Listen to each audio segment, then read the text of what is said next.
L'ordinateur est définitivement la plus grande invention de l'histoire moderne, le fruit de l'ingéniosité humaine. Il se compose d'un grand nombre de composants, dont le CPU est la partie centrale, équivalente au cerveau humain. Le CPU est connecté à la carte mère par l'intermédiaire de 1200 contacts. À l'intérieur du CPU se trouvent des dizaines de milliards de transistors. C'est comme un labyrinthe qui permet à l'ordinateur d'exécuter des centaines de millions d'instructions par seconde. C'est pourquoi le CPU est si puissant. Il équivaut à une douzaine d'ampoules électriques.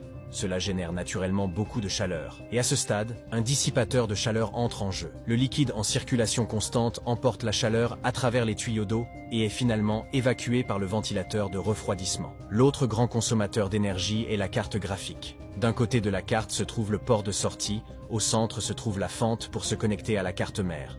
Et de l'autre côté se trouve l'alimentation. L'autre côté est le connecteur d'alimentation. En retirant le ventilateur de refroidissement de la carte graphique, la structure interne est similaire à celle du CPU. Les circuits intégrés sont également à l'échelle nanométrique, mais la carte graphique a plus de processeurs de flux, elle est donc plus capable d'effectuer des opérations en virgule flottante. Alors que le CPU est meilleur pour les calculs complexes, la carte mère d'un ordinateur équivaut au squelette humain, sur lequel sont installées toutes sortes de puces, fentes, condensateurs, etc. La mémoire sur la carte mère est le pont vers le CPU. Par exemple, cette barrette de mémoire de 16 gigaoctets se compose de particules de mémoire de 16 gigaoctets. En démontant les particules de mémoire, on trouve une matrice d'interconnexion à l'intérieur et un boîtier en grille de billes, ball grid array, en dessous. La chose la plus importante est cette plaquette. Elle est divisée en 8 zones et 32 groupes. Chaque groupe ayant 65 536 lignes et 892 colonnes.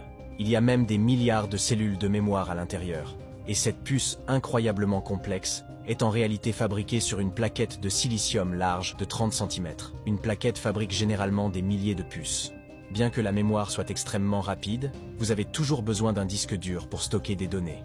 Cette SSD est une structure empilée de 128 couches. En zoomant, on découvre que les SSD stockent les données en stockant différents niveaux de charge électrique. Il y a aussi un disque dur mécanique, qui a un disque comme support de stockage. En réalité, nos données sont enregistrées sur l'ordinateur en 0 et 1. Et les disques durs mécaniques utilisent des grains de pôle magnétiques pour représenter les 0 et les 1. Chaque disque a plus de 500 000 pistes magnétiques. Chaque piste est divisée en secteurs. L'ordinateur utilise les têtes magnétiques pour lire les données à l'intérieur du disque dur. Il est difficile de croire que les têtes magnétiques sont utilisées uniquement pour lire les données à l'intérieur du disque dur. Les données ne sont qu'à 15 nanomètres des plateaux. Et nos ordinateurs sont composés de nombreuses de ces pièces. Chacune d'entre elles est une technologie que nous ne pouvons même pas commencer à comprendre. Nous devons admirer l'intelligence de l'humanité.